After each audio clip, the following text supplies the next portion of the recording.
안녕하세요. 뉴스 속 날씨 이사나입니다. 겨울산 하면 눈 쌓인 경치를 보는 즐거움이 가장 크다고 할 수 있죠. 오늘 뉴스 속 날씨에서는 국립공원 설경 감상 포인트로 어디가 좋은지, 또 가족 단위나 어르신들과 탐방하기 적합한 곳은 어디인지 알아보도록 하겠습니다. 국립공원관리공단 한혁과장 전화 연결돼 있습니다. 과장님 안녕하십니까? 네, 안녕하십니까? 네, 반갑습니다. 많은 산들 중에서 이 북한산은 서울에서 가장 가까워서 찾는 분들이 많은데요. 네. 여러 코스 가운데 요즘 같은 겨울에는 어떤 코스가 탐방하기 좋을까요?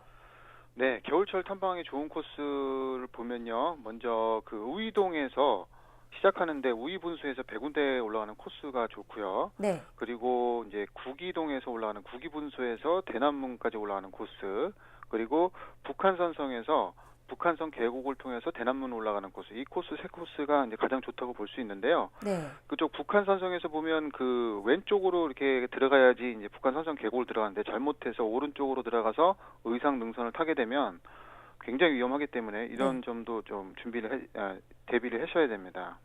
네, 저도 그때 잘못된 경로로 갔다가 밧줄 타고 올라가는 굉장한 험한 코스로 잘못 들어갔던 기억이 나는데 좀 네, 잘 체크하셔야 될 것 같습니다. 네, 또 눈 쌓인 겨울산 하면 등산하는데 많은 어려움이 따르겠지만 뭐 그럼에도 불구하고 산행하는 분들이 적지 않은데요. 네. 겨울산에는 도대체 어떤 매력이 있는 겁니까? 예, 아무래도 이 겨울산의 매력은요, 바로 이렇게 하얗게 눈 내린 산, 그 설경을 보는 건데요.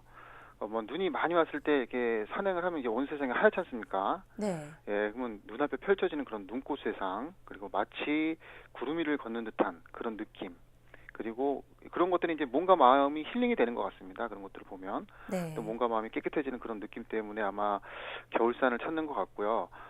근데 이제 이런 감격적인 어떤 장면이라든가 그리고 성취감 이런 것들을 이제 보고 느끼시려면 이제 고도를 상당히 올려야 된다는 어떤 체력적인 문제가 좀 해결돼야 되는 게 좀 단점이긴 합니다. 네.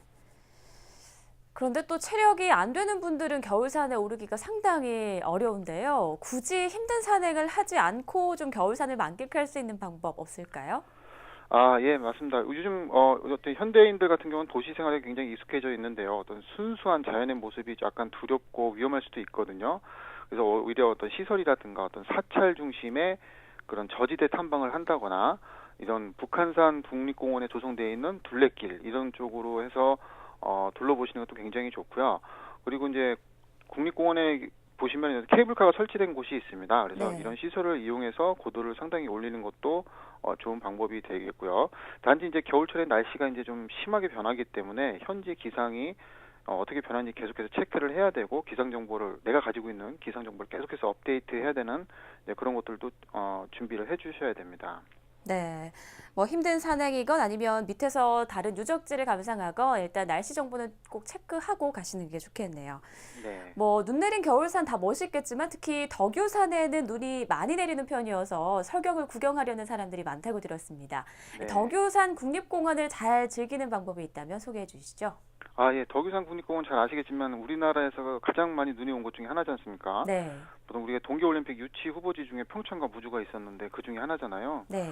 굉장히 많이 눈이 많이 오는 곳입니다. 우리가 그 가을철에 그 단풍 터널이라는 표현을 하는데 이 덕유산 국립공원에 가시면 이제 눈 터널이라고 해도 과언이 아닐 만큼 눈이 많이 옵니다. 네.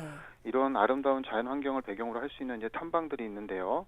그 덕유산 국립공원 덕유대 야영장이 있습니다. 요즘에는 장비들이 많이 좋아져가지고 계절을 불문하고 많이 찾고 계시고요. 그래서 장비만 잘 갖춰져 있다고 하면은 우리 겨울철 야영도 상당한 재미와 휴식을 제공해 줄 수 있으니까요. 이런 것들 만끽할 수 있고요. 네. 또 덕유산 국립공원에 가면은 또 특징이 곤돌라가 있습니다. 무주에서 이제 곤돌라를 타고 설천봉까지 올라가면 최고 정상 이제 향적봉까지 어렵지 않게 쉽게 접근을 할 수가 있거든요. 네. 그래서 아마 남녀노소 가리지 않고 누구나 그 눈꽃 세상을 볼 수 있는 게 덕유산 국립공원의 장점이라고 할 수 있겠습니다. 예. 네, 또 요즘 뭐 가족 단위로 여행하는 분들도 굉장히 많아지셨는데 가족 네. 단위 나들이객들에게는 특히 어떤 곳을 좀 추천해 줄 수가 있을까요? 네, 아무래도 그 노인분이라든가 어린아이를 동반하셨으니까 그 저지대 사찰 중심의 그런 문화재라든가 그리고 주변 자연 환경을 감상하면서 힐링하는 방법도 좋은 거라고 생각을 합니다. 네. 이제 우리나라 전통 문화들은 보통 불교 문화하고 많이 일치하는 점들이 있거든요. 그래서 우리나라의 그 전통 불교 문화 탐방하는 것은 다른 나라에서 느낄 수 없는 우리나라만의 독특한 국립공원 탐방 문화거든요. 그래서 그 종교 이념을 좀 넘어서 우리나라 사람들이 받을 수 있는 어떤 혜택이라든가 특혜라고 생각을 해보시고 이 전통 문화 중심으로 해가지고 이렇게 탐방하시는 것도 좋을 것 같습니다. 뭐 대표적으로 보시면 그 오대산의 월정사라든가 가야산의 해인사 그리고 속리산의 법주사도 있고요. 뭐 지리산의 화엄사 등등 굉장히 많이 있습니다. 네. 문화재가 풍부할 뿐만 아니라 어떤 우리나라 옛날에 그 건축 기술들이 전부 다 이 자연 환경과 전부 다 어우러지게 조화를 이루게 다 되어 있기 때문에 가서 보시는 것도 굉장히 도움이 많이 될 것 같습니다. 네. 아이들과 함께라면 교육적으로도 아주 좋을 것 같네요. 네. 또 겨울산 등반은 추위가 무엇보다 걱정인데 좀 추위에 네. 대비해서 체크해야 할 부분이 있다면 전해주시죠.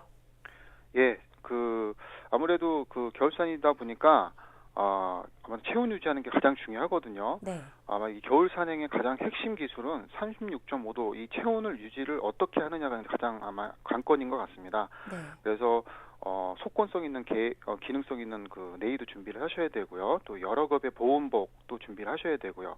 외부의 그런 극한의 바람을 막을 수 있는 옷도 준비를 해주셔야 됩니다. 그리고 통기성이 너무 좋은 등산화 같은 경우는 오히려 동상의 위험이 있을 수 있기 때문에 전문가의 조언을 구해서 준비하시는 게 좋고요. 그리고 우리가 보통 이게 체온을 가장 많이 빼앗기는 부분이 바로 머리 부분입니다. 네. 그래서 그 방언모를 쓰는 요령도 배우셔야 되고요. 그리고 모자가 젖었을 때 어떻게 체온을 유지해야 되느냐 이런 것에 대해서도 고민을 좀 해주셔야 됩니다. 그리고 이제 준비해야 될 것들 중에 빠지면 안 되는 것들이 있는데 아까도 말씀드렸지만 기상정보 업데이트 가장 중요하고요. 네. 그리고 현재 내 위치 확인은 가장 위치를 내가 어디에 있는지 확인하는 것도 굉장히 중요하고요. 그리고 기본적인 장비, 아이젠, 스패치, 스틱 이런 기본 장비들 같은 경우도 구비를 하시는 게 문제가 아니고요. 사용법을 아셔야 되면서 저희가 현장에서 이렇게 보면 가지고 오셨는데 사용법을 몰라서 엉터리로 사용하시는 분들이 많이 있거든요. 네. 그렇게 되면 사고로 이어질 수 있기 때문에 반드시 사용하는 법도 숙지를 하셔야 됩니다. 네. 뭐 건강이나 설경 감상도 물론 좋지만 그 전에 안전이 우선이 돼야겠죠. 여러 가지 전해주신 팁 큰 도움이 됐을 것 같습니다. 오늘 말씀 고맙습니다. 네, 감사합니다. 네, 지금까지 겨울산 설경 감상 포인트로 어디가 좋은지 그리고 겨울 등반 시 주의해야 할 점 등에 대해서 알아봤는데요. 가족 단위나 어르신들과의 탐방에 적합한 곳은 어딘지 꼭 참고하시고 안전하고 즐거운 겨울 산행 계획해 보시기 바랍니다. 뉴스 속 날씨 오늘 준비한 내용은 여기까지입니다. 시청해주신 여러분 고맙습니다.